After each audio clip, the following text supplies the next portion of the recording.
Naam, assalamu alaikum wa rahmatullahi wa barakatuhu. Uzinduzi rasmi wa musabaka ambao mmeuzoea, tunaokuja kuandaa musabaka wa musimu wa 6. Kukuonyesheni kwamba tumefungua sasa mlango. Tumeufungua mlango rasmi wa kuwaomba wale ambao watakaokuwa tayari kushiriki katika musabaka ambao unaokwenda kufanyika, na kuwaeleza viegezo ambavyo vinavyohitajika kwa wale ambao watakaokuwa tayari kuweza kuja kujiandikisha katika musabaka huo, kwa sababu watu wana haja na shauku ya kujua ni lini na ni wakati gani na wanajiandikishia wapi. Kwa hiyo tunaufungua mlango na kuwatangazieni rasmi ya kwamba tayari tumeufungua mlango, na mtafahamishwa siku zinazokuja kwamba wapi mnajiandikishia na wapi na ni namba gani mtakazopitia, kwa sababu kwa mwaka huu wengi, kwa sababu ya ile watu kuteremka na kurudi, kwa kuwa tunahitaji mikoa yote kutoka Burundi, mikoa yote 5 kutoka Burundi, zitakuwa namba ambazo zitazowekwa watu kujisajili kwa njia ya WhatsApp, Mwenyezi Mungu Subhanahu wa Ta'ala akipenda. Na viegezo ambavyo vinavyohitajika kwa yule ambaye anayetaka kuwa mshiriki: kiegezo cha kwanza, unatakiwa kuwa kijana usiyezidi miaka 29. Uwe ni kijana usiyezidi miaka 29. Na kiegezo kingine cha pili, uwe Mrundi, bimaana kutena kutoka Burundi, kwa sababu ndio uwezo ambao bado tunao wa kuwapokea Warundi na wa kutoka Burundi. Na cha tatu, unalazimika kuwa unajiamini kwamba umehifadhi Qur'ani kikweli kweli, sio kubahatisha, kwa sababu ndio pale unapojiandikisha alafu unajikuta kwamba jina halikutoka, ni kwa kuwa haukuwa na hifdhi ya kukamilika, kwa kuwa kunafanyika kitu kinaitwa tasfia, bimaana kajungio, kujungua wale ambao wanaonekana kwamba hawatufai katika hifdhi ambayo inahitajika siku hiyo ya fainali. Kwa hiyo unahitajika uwe na hayo mambo matatu. Jambo la kwanza, uwe ni kijana ambao usiozidi miaka 29. Jambo la pili, uwe ni Mrundi tena wa kutoka hapa Burundi. Jambo la tatu, uwe unaaminika kama umehifadhi Qur'ani yote katika kichwa chako. Kadhalika, jambo la pili, kutakuja kitu kinaitwa utaratibu. Kuna utaratibu wa kuweza kujisajili, na utaratibu huyo utakuja kupitia kwa njia ya WhatsApp kama tulivyokuelezeni, kwa namba ambazo mtakazokuja kuelezwa insha Allah siku za usoni. Tatu ni uhamasisho kwa wale ambao watakaokuwa tayari kujiunga na FREZESER, kujiunga na hawa waandalizi wa musabaka, ili na we uwe miongoni mwa wale watu ambao watakaoonekana kwamba wanahuisha kitabu chake Mwenyezi Mungu Subhanahu wa Ta'ala. Ni hakika kuwa, ndugu zangu ambao ninawatangazieni, mnaonisikiliza mkiwa ndani ya nchi na nje ya nchi ya Burundi, ni hakika kuwa hatuna mdhamini katika mashindano haya ya Qur'ani kama wanavyodhania baadhi ya watu.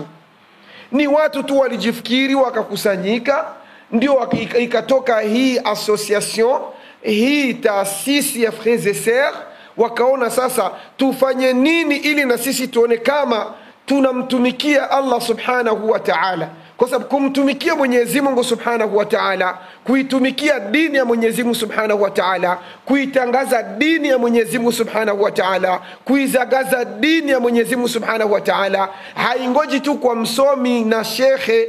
Hata wewe kwa nafasi yako ulipo kama Muislamu, una nafasi ya kufanya jambo la kuonekana kwamba nifanye nini ili niweze kufanya Uislamu kuwa juu. Miongoni mwa hayo ndo kama vile maandalizi haya ya musabaka wa Qur'ani tukufu katika nchi ya Burundi.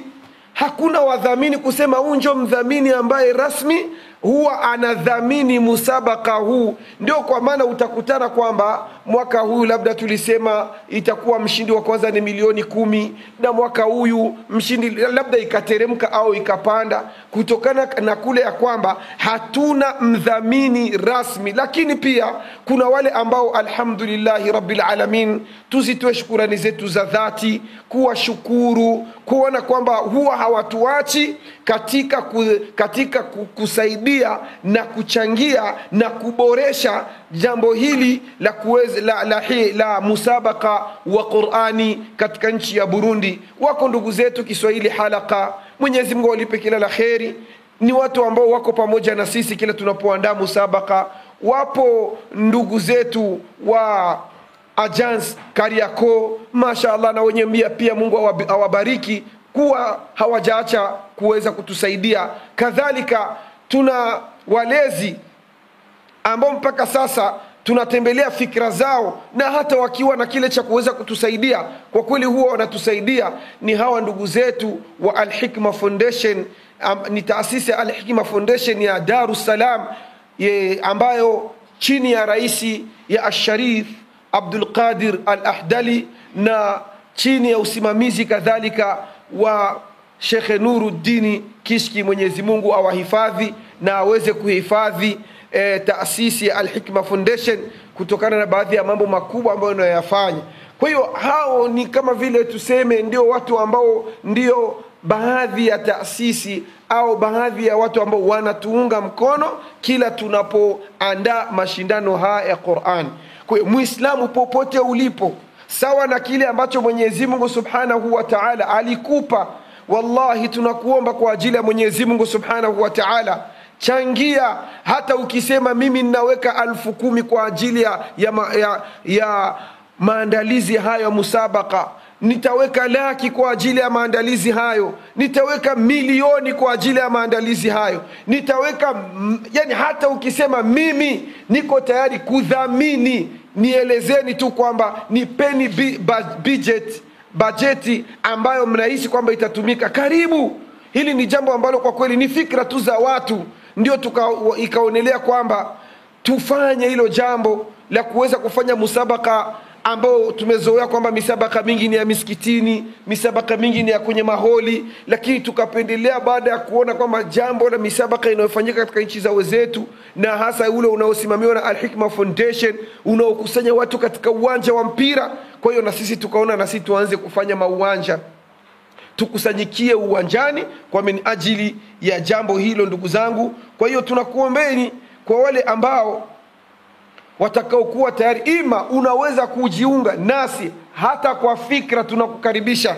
Usioni kwamba mimi nina fikra lakini sina mchango wa pesa. Wallahi unakaribishwa kuwa kutuletea fikra na kutunasihi, kwa sababu ad-dinu nasiha, dini ni kunasihiana. Kwa hiyo huo ni ushirikiano ambao pia tunauomba kwa Waislamu wote nchini Burundi na nje ya nchi Burundi kuweza kutusaidia hata kuweza kurusha matangazo haya ambayo yanayokujieni.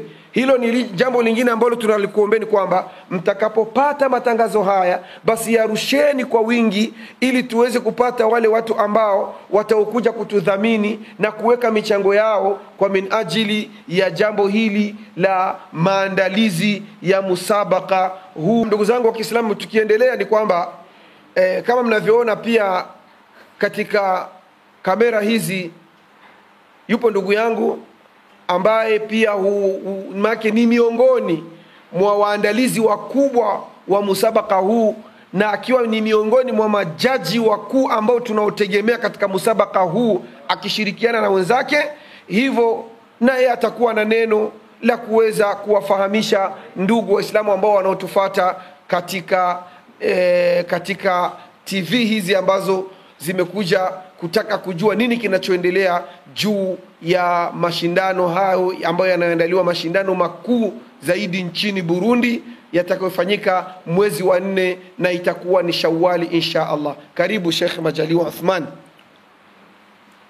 Bismillahir Rahmanir Rahim. Alhamdulillahi Rabbil Alamin.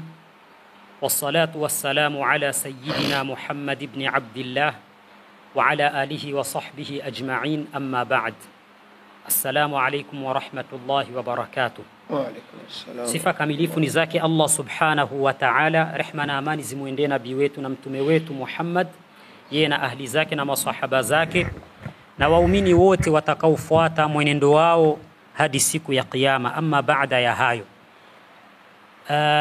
kwa kujazia katika yale aliyozungumzia Sheikh Zubair, Allah muhifadhi, kuhusikana na maandalizi ya musabaka na yanayoendana nayo, nilipendelea tu kuzindua na kubainisha vigezo ambavyo musabaka huyu unavyovifata katika kuwahukumu wasomaji, ili wanafunzi watapojiandikisha au akichukua mtu jukumu la kujiandikisha ajue namna musabaka huyu unavyojajiwa na unavyofuatiliwa.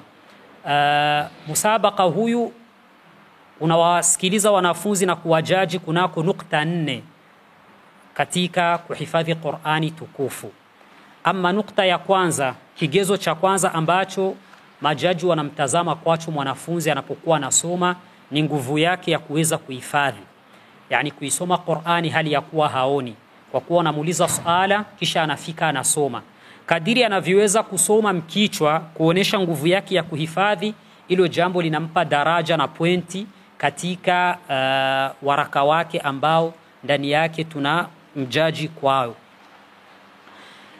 Kiasi kwamba akikumbushwa au akisahau au akisita, hayo yote ni katika mambo ambayo yatamfanya pointi zake zipunguke. Hiyo ni nukta ya kwanza, nguvu ya kuweza kuhifadhi na kuonesha kwamba anaweza kusoma bila kuona, popote pale katika mushafu ataposomewa anaweza kuendelea. Kigezo cha pili ambacho kinafuatiliwa katika kisomo cha mwanafunzi katika kuandika pointi na kuzijaji ni uwezo wake wa kusoma kwa hukumu zinazoitwa hukumu za tajwid. Wenye kusoma Qur'ani wanaelewa kwamba Qur'ani inasomwa kwa mfumo ambao tunafundishwa katika mashule yote ya Qur'ani, ambao ni kuweza kuitamka vizuri sawa sawa na jinsi ilivyoteremka kwa Mtume Muhammad sallallahu alayhi wasallam. Kwa hivyo vigezo vya tajwidi hivi navyo pia majaji wanavitizama katika kisomo cha mwanafunzi.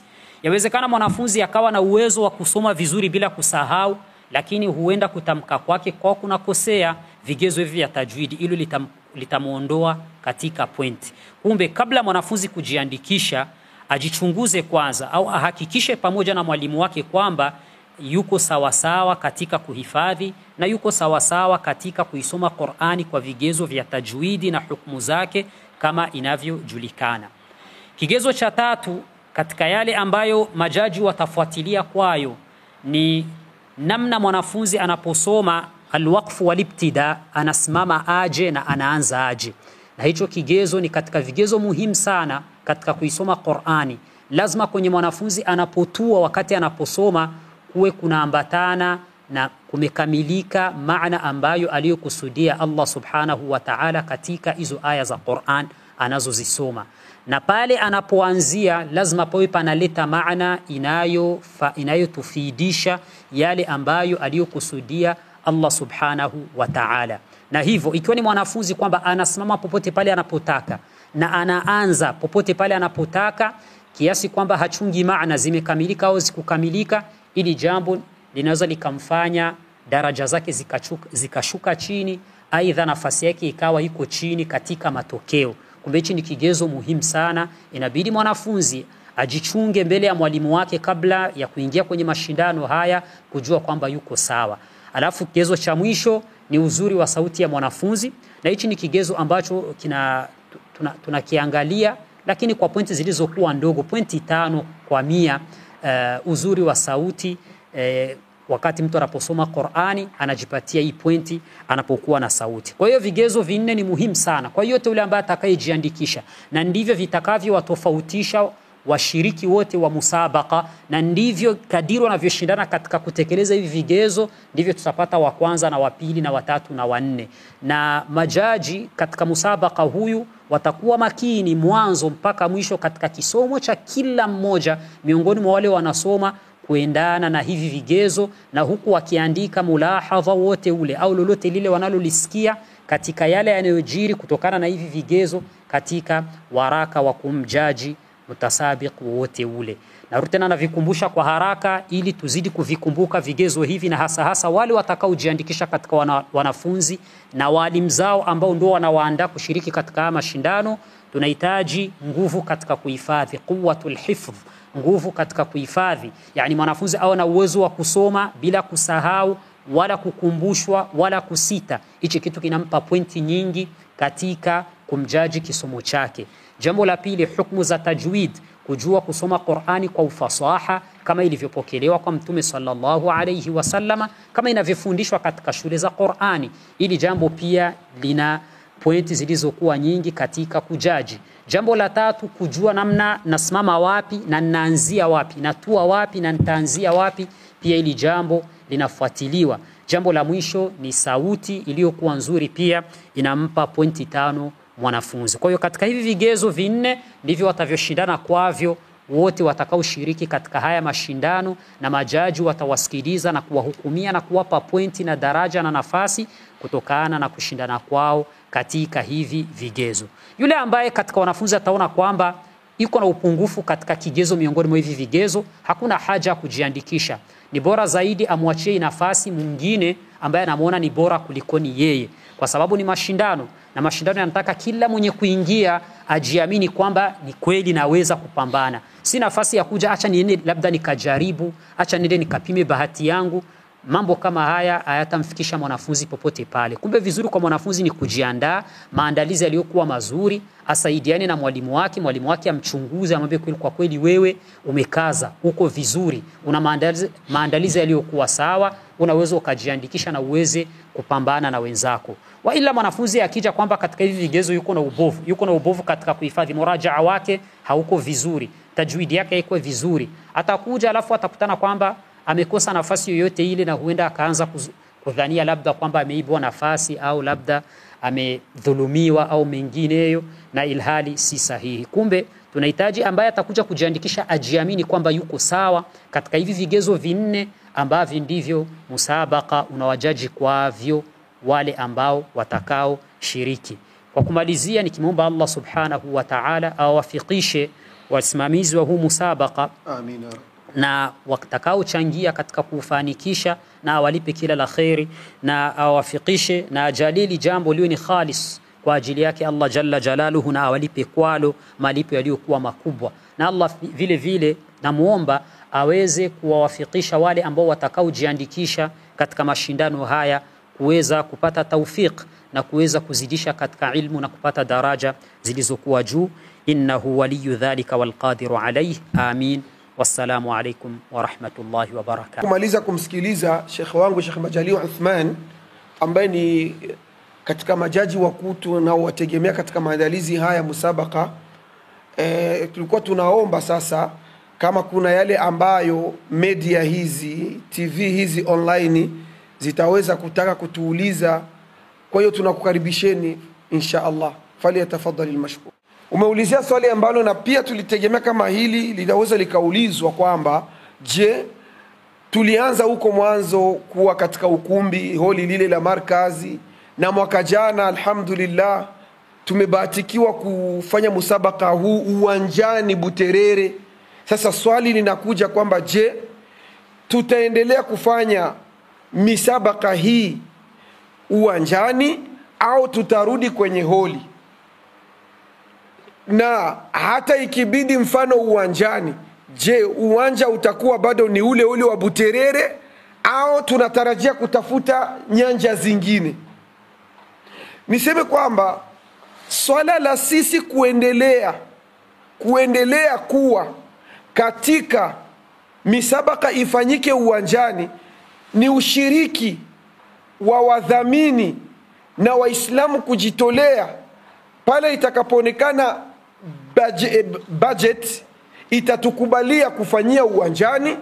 Kwa kweli na sisi tunatarajia tuendelee kufanyia uwanjani, lakini hiyo inatokana na muitikio wa watu kwa kadiri watakavyotuitikia na kuleta michango yao. Sasa pale tunakapoangalia ndipo tunaona kama hivi sasa tunaweza tukaendelea kufanya uwanjani, kwa sababu inajulikana kwamba ukitizama maandalizi ya kwenye holi Ni tofauti na kwenye uwanja. Holi linakuwa lao liko tayari, labda ni masororization na mengine, lakini uwanja unahitajika ufagiliwe, upaririwe, mahema yafungwe, ni vitu virefu. Sasa kwa hiyo ili kwa kweli litarudi kwa ndugu zangu, kwa ndugu zetu wote ambao watakaojihisi kwamba wanahitaji kujiunga na kushirikiana nasi katika kuboresha jambo hili insha Allah. Naam, swali lako lizuri ndugu yangu la kusema kwamba je, mtaendelea kubaki kuwa na utaratibu? Ni kwamba ndugu yangu, ukitizama penye tulianzia tuna future na tunatarajia kupanuka zaidi. Mfano, tulianzia misikitini, ndio tulianza. Baada ya kutoka tumekwenda kwenye holi, tumetoka kwenye holi tumekwenda uwanjani. Kumbe vile tulivyoanza na unakutana misabaka wao inaanza ni madrasa inakwenda watu kusanya madrasa ziwe nyingi. Tumekwenda sote na madrasa ni Burundi nzima. Itafikia tuende katika niveau mfano ya East African Community na tupanuke zaidi. Ndio makusudio yetu, na yote hayo yatatokana na ushirikiano wa kila Muislamu ambaye anayejihisi kutaka kuingia katika jambo hili. Wallahi anakaribishwa, mwanamke mpaka mwanamume, Mrundi na hata asiyekuwa Mrundi. Vizuri pia kwamba mashallah kuna musimu tulianza na 2,000,000 tukapanda 4,000,000 tukapanda 6,000,000 mpaka tumepanda 10,000,000 kwa mwaka huu ambao umekwisha. Sasa je, huu musimu wa 6 wa musabaka ambao unaandaliwa, je, ni kiwango gani ambacho tumekiandaa cha mshiriki atakayekuwa ni wa kwanza? Kwa kweli tunarudi kule kusema kwamba hatuna uwezo wa kukadiria kiwango kwa sasa, kwa sababu kiwango huwa tunakikadiria kutokana na nguvu ya wale ambao walioshiriki na sisi, nguvu ya wale wenye kujitolea. Sasa kadiri tutakavyoona namna watu walipoweka sapoti zao katika hili jambo, wakajitolea, tukatizama bajeti ya maandalizi ambayo tuko nayo na kile ambacho tunachokuwa tumebaki nacho, ndio sasa tunafikiria kwamba mshiriki anapasha kuwa na kiwango gani. Kwa sababu watu hivi sasa walishaweka katika akili yao kwamba kiwango kitakuja ima kitabaki kwenye 10 au kitaenda kule mpaka kwenye 15 au kwenye 12, lakini pia kinaweza kikateremka na kikashuka. Hiyo inatokana na nini? Sapoti ya hawa ambao tunawaambia hivi sasa, tunawaambia jamani, mtu sapoti katika jambo hili ili tuwafurahishe zaidi wale ambao wanaokihifadhi kitabu cha Mwenyezi Mungu Subhanahu wa Ta'ala. Sisi katika kupokea hatuna idadi maalumu, kwa sababu kuna yale ambayo amesema mheshimiwa jaji mkuu ambao tunatarajia kwamba awe jaji wa musabaka huu. Kwa sababu wao unaweza kusema mfano tunaweka mfano 20 ndio mwisho kujiandikisha, wakati au tuseme 30 au 50, wakati tunatafuta 20 ukakutana kwamba kutokana na ile idadi ndogo ambayo tutakayokuwa sisi tumeikadiria tukakosa wale 20 ambao tunaotaka watakaotimiza vigezo. Kwa hiyo watu wajiandikishe, alafu ile tasfia na kajiungio ndio itakuja kuwapunguza mpaka kufikia kubaki katika ile idadi yetu ya watu 20. Maki watu ambao wanaotakiwa kwamba wawe kama vile washiriki wa musabaka wanapaswa kuwa ni watu 20, lakini wenye kujiandikisha hatuna kikomo cha idadi. Wakitaka waje 100, ile tasfia ndio itakuja kufanya nini? Kuweza kuwapunguza mpaka tubaki wale watu 20 inshallah. Kwa kweli swali lizuri pia ni kwamba bado tunakuzungumzeni kwamba hawa ambao tuliowataja kwa kweli sio kwamba eti ndo maana yake. Kuna wakati inafikia labda wakati mwingine inatokea kwamba wamepatwa na changamoto, inatokea kwamba hawakushiriki, au labda walipotarajia kutoa kikubwa zaidi kikashuka zaidi. Umeshanisikia? Kama vile mfano bado tumepeleka tena maombi yetu sisi kwa Al-Hikma Foundation na kuwauliza swali hilo, lakini pia majibu ambayo tuliojibiwa alikuja anasema hivi: insha Allah ngoja tuikae katika bodi tuone kama tutaweza, kwa sababu Al-Hikma Foundation wao walitusaidia wakatupa 10,000,000 na wakatupa majaji 2 wakawasafirisha kwa pesa yao. Sasa hatujui tena mwaka huu, je, watatusaidia kama walivyotusaidia au vipi? Kwa hilo swali na sisi tuliliuliza, kwa kweli mpaka sasa hatujawa na jibu nalo, kwa sababu vipi shekhe mtatusaidia pia na kutuinua kama mlivyotuinua musabaka uliopita. Jibu lilikuja kwamba insha Allah acha tuikae katika bodi, tuangalie kile ambacho kama itatokea kwamba tutizame, je, tunawachangia kile ambacho tulichochangia katika musimu uliokwisha, au tunawaletea majaji. Yote kwa kweli itatokana na majibu ambayo mpaka sasa hatunayo. Kuhusikana na semina, sisi kama majaji hatakuwa ndio tumeiandaa semina. Sisi tuliitwa tuweze kushiriki ndani ya semina na tuchangie katika semina kutokana na mada zilizokuwa zinazungumziwa. Lakini bodi ambalo lilikuwa limeandaa mashindano ndio liliandaa semina kwa ushirikiano na baadhi ya watu. Kwa hiyo tulipata habari kwamba insha Allah wanajitahidi pia kufanya semina nyingine, ikiwa kwamba wataweza, wanaweka mikakati na wanapanga ratiba, likiwaraisikia na wakipata uwezo hilo watalifanya, na sisi tunapendelea. Na wakituitisha kwa wakati wowote insha Allah katika kuchangia ili kuweza kulifanikisha, insha Allah tutakuwa tuko tayari. Lakini swali linarudi kwenye bodi la uandalizi hawa, kwa sababu ndio hata mwaka jana walikuwa wameandaa. Ama sisi tulikuwa tumeitwa ili tuje kushiriki na tuweze kuchangia. Naam. Samani niungie hapo Sheikh wangu kukata kauli.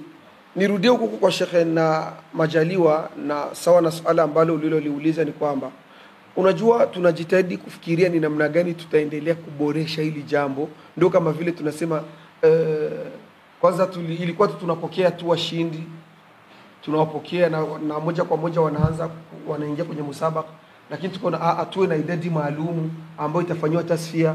Na ukisema hii tasfia pia ni BJ, inahitajika kwamba kuwasafirisha wale watu ambao wanafanya nini, walijiandikisha kwa kuja, wanalipiwa tiketi, kadhalika wanalishwa. Yote haya ni BJ. Kadhalika miongoni mwa mambo ambayo tuliona kama yanaweza yakaboresha jambo hili, na kumbe tunaweza tukafanya kitu kama vile semina kabla ya kuingia katika musabaka ya walimu na wale ambao watakaoshiriki, ikafanyika hiyo. Lakini bado tunaendelea hayo yafanyike na mengi zaidi yafanyike, lakini inatokana kwamba na uitikio wa sapoti za watu katika kusapoti jambo hili insha Allah. Naam, kwa kweli katika yale ambayo niliangalia kunako kushiriki katika kujaji misabaka miaka mingi imepita, nimegundua kwamba vijana wengi sana katika wanafunzi wa Qur'ani na walimu zao wanaendeleza kufanya juhudi za kuboresha. Bali zaidi hata na hivyo, naona kwamba wanafunzi wenyewe peke wana hamasa na wana hamu sana kuweza kupata mwanga na mtu ambaye atakayewapa nafasi kuweza kuwaendeleza. Nakumbuka misabaka ya mwanzo ilikuwa hivi vigezo ambavyo tumezungumzia, vigezo viine havichukuliwi sana, isipokuwa kigezo tu cha mwanzo, yani kuhifadhi Qur'ani. Lakini masala ya tajwidi mara nyingi walikuwa nasamea wanafunzi, wanasema bwana tungaliki chini, ndio tungaliki tunajaribu na wengi wetu hawayajui. Lakini hivi hilo jambo limeshapita na wakati, wanafunzi wanakuwa najipanga sana. Hata mimi na baadhi ya mashindano huwa nakwenda, kabla ya kuanza wanafunzi wananiita pembeni, wananuza bana, hapa ni kadha, hapa ni kadha, ikitokea hivi ni kadha, ikitokea. Yani unaona kwamba kuna ile tasawur, wanajielewa ni kitu gani tunapaswa kufanya na ni kitu gani watatuangalia kwacho lazima tuzindukane nacho, na wakfu walibtida vile vile. Zaidi ya hivyo, subhanallah, nimekutana kwamba hivi katika huyu mwaka vijana katika wale walioshinda katika mashindano na mengine katika mashindano wamepiga hatua iliyokuwa kubwa zaidi. Huenda siku za mbele itakuwa na athari kubwa, itageuza mambo hapa. Huenda hata tunaweza tukazidi niveau nchi zingine za East Africa zenye ziko hapa pembeni katika masala ya misabakati na Qur'ani. Vijana wamejitolea, wanasema bwana, kwa sasa tumesha shiriki misabaka mara 5, mara 4, wengine mara 7, Burundi na nje katika juzu 30, na huenda tumepata pointi zilizokuwa nzuri. Hivyo wanajifikiria kusoma qiraatu 7, visomo visaba, ambayo ilmu hapa watu wengi hawaijui hapa kwetu. Ni katika ilmu ambazo yani wengi katika waliokwenda Warabuni hawakuzisoma. Lakini vijana kwa leo wanaona kwamba ni umuhimu kwa waweze kuichukua hii ilmu. Sawa? Na wanahamu wakashiriki mashindano nje wakiwakilisha Burundi katika kipengele cha qiraatu 7. Na misabaka East African mara nyingi hicho kipengele tunaona kuna watu wanaishia juzu 30. Sawa? Wengine wanajifikiria hivi, wameanza kusoma lugha ya Kiarabu kwa lengo la kujifunza tafsiri ya Qur'ani. Wanataka tuwafungulie miaka ya mbele kitengo cha kuhifadhi juzu 30 pamoja na kuelewa maana ya Qur'ani nzima. Anaulizwa swala katika kusoma na anaulizwa swala katika maana, anabainisha aliyokuja katika maana. Hii ni hatua iliyokuwa kubwa. Au kujua kusoma visomo 7 na ushahidi wake katika vitabu vya maimamu. Kwa hizi ni hatua ambazo zisingeonekana bila hizi changamoto za musabaka na wanafunzi kuona mashindano na kadhalika na hivyo. Kwa hiyo juhudi ni kubwa sana na faida ni nyingi sana, na tunaomba Allah subhanahu wa ta'ala awafikisha mambo yaendelee kwa hii sura iliyokuwa nzuri na yazidi kuboreka sana, ili vijana wetu wazidi kuwa katika muamko wa hamasa ya kuitafuta elimu na kuichukua na kujiendeleza katika ilmu mbalimbali. Naam. Swali la majaji kutoka nje kuja kushirikiana na majaji wa hapa ni ile tunataka kuwazoeza watu sura isibaki ni moja tu mbele yao, lakini halionyeshi kwamba pana upungufu kwetu, la, kwa sababu tuko na majaji ambao wametakhasas katika ilmu ya Qur'an na wanaweza kuhukumiwa wanafunzi na wana uwezo huyo, lakini kwa kupenda ile sura isibaki ni moja tu, isibaki ni moja, tubadili sura zingine, ndio maana ikaonekana yale mabadiliko yalikuja majaji wawili wakaja. Tayeb. Lakini kawaida ingelikuwa kama pako uwezo wa kutosha, ilikuwa kabisa yani kamati yote iondoke, paje kamati mpya, tupate wawili kutoka Tanzania, wawili kutoka Uganda mathalan, au wengine kutoka Kenya, ingelikuwa imependeza kabisa. Sisi wote tumeshaikaa miaka 3, miaka 4 hapa, tukapumzika pakaja sura zingine. Katika hali ya kubadilisha tu, hakuna zaidi ya hilo.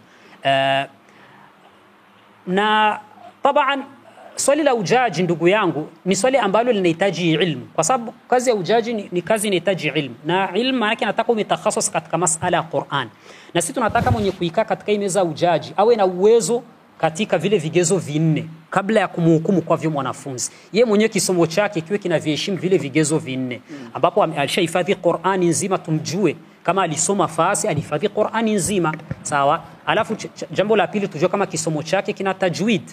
Tutajua je kisomo cha jaji kama kina tajwid? Imma tu tunawajua walimu waliosoma kwake walimpasisha. Hicho ni kitu tunaita sisi katika ilmu kitu kinaitwa ijaza. Yani mtu yoyote yule akiwa yuko hapa Burundi katika ndugu zetu, huenda si atumjui, alihifadhi Qur'ani nzima, alisoma kwa mashekhe. Yani baadhi ya ndugu zetu wanasafiri Kenya, wanasafiri Sudan, wanasafiri wapi, lakini hatujui yani walisoma kitu gani. Kama huyo mtu yuko, awasiliane na sisi atuambie, kwa sababu kubaki sura tu moja kila siku katika hii meza sio jambo linalopendeza. Tunataka kuonyesha kwamba huu mwaka pawe hawa, mwaka kesho pawe wengine, inakuwa ni kitu bora zaidi. Lakini wakati fulani tunakutana kwamba wengi katika wasomi wetu hawakujihusisha katika Qur'ani. Unaotana bana tuko na walijihusisha katika Qur'ani ni mashekhe 4, mashekhe 5, sasa inabidi wanajikariri. Sasa kama hapa hii ni fursa tunatangaza, kama kuna yoyote yule katika ndugu zetu yuko hapa Burundi, katika mashekhe zetu hapa Burundi, alisoma Qur'an kamilan, akaisoma kwa mashekhe wakampasisha, wakampa ijaza iko na vigezo, atuambie. Tunataka watu kama hao ili tuwatie nafasi kama hapa. Idha lazima hivyo vigezo awe yuko navyo na anajua wakfu walibtida, ili kuweza kuwahukumu wanafunzi. Tayeb, midamu kwamba tunaona hatuna wengi ambao wanaeneza hivyo vigezo, idhan inabidi kurudi wale tunapopata fasi, yani tutapata wa kutoka nje. Hilo jambo tunalifurahia kwalo, tunali-support, na ni kwa sababu tu uwezo unakuwa ni mdogo. Hata ingeliwekana meza yote ikajwa kutoka nje ingelikuwa ni bora zaidi, na ndio kitu ambacho tunachokiwaambia kila siku hao wanafunzi walioshinda.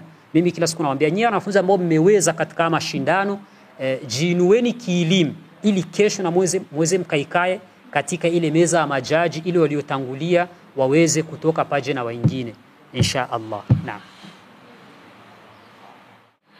Wito wangu katika mashindano haya ambayo yanayoandaliwa na taasisi ya Frères et Sœurs, kwa kweli tunautoa wito kwa kila Muislamu yoyote ambaye anajihisi kuwa tayari kuungana na taasisi hii ya Frères et Sœurs kuwa pamoja nasi katika kuandaa haya na hata katika kujua kila kinachoendelea juu ya jambo hili, ili usije kuwa unayaona mambo kwa uwinje alafu ukafikiria undani kinyume na ulivyoona ule uwinje.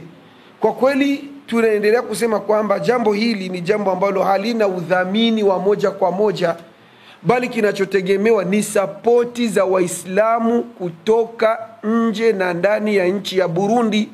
Sasa wito na ukuiteni ndugu zangu, na kuombeni njooni muungane nasi katika kuandaa musabaka huyu kwa chochote kile utakachohisi. Ewa, hichi ndicho nitakachoweza kukitoa. Ni kama vile anaweza akatokea mdhamini akasema, mimi kama mimi nina milioni 20, ninaomba musabaka wa mwaka 2026, yani mshindi wa kwanza awe na kiwango cha milioni 20. Kwa kweli sisi hatuna kiziwizi.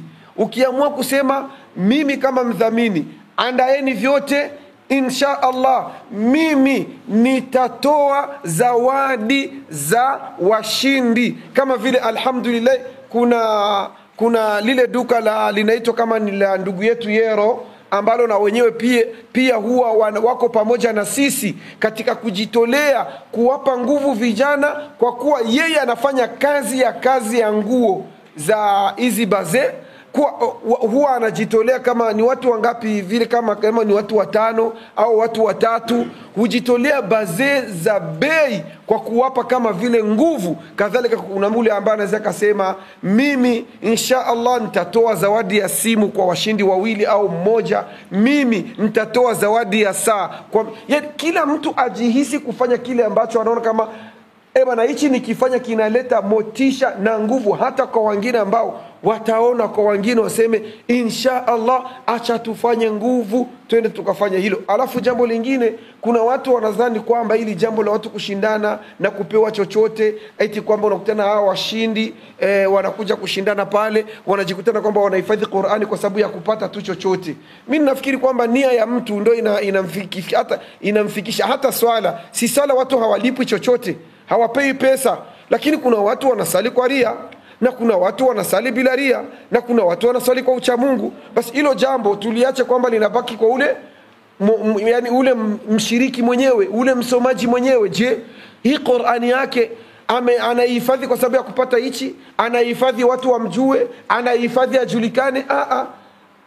Yani ameamua tu kwamba na yeye awe pale alete changamoto ili watu wengine waweze kujiunga. Kwa kweli hilo ni jambo ambalo kwa kweli ndugu zangu bado ninazidi kuwaombeni na ninakuiteni, jamani, mna uwezo wa kutufanya sisi tutoke hata hapo katika viwanja vidogo vidogo, twende katika uwanja mkubwa wa mpira, na insha Allah tutafikia huko,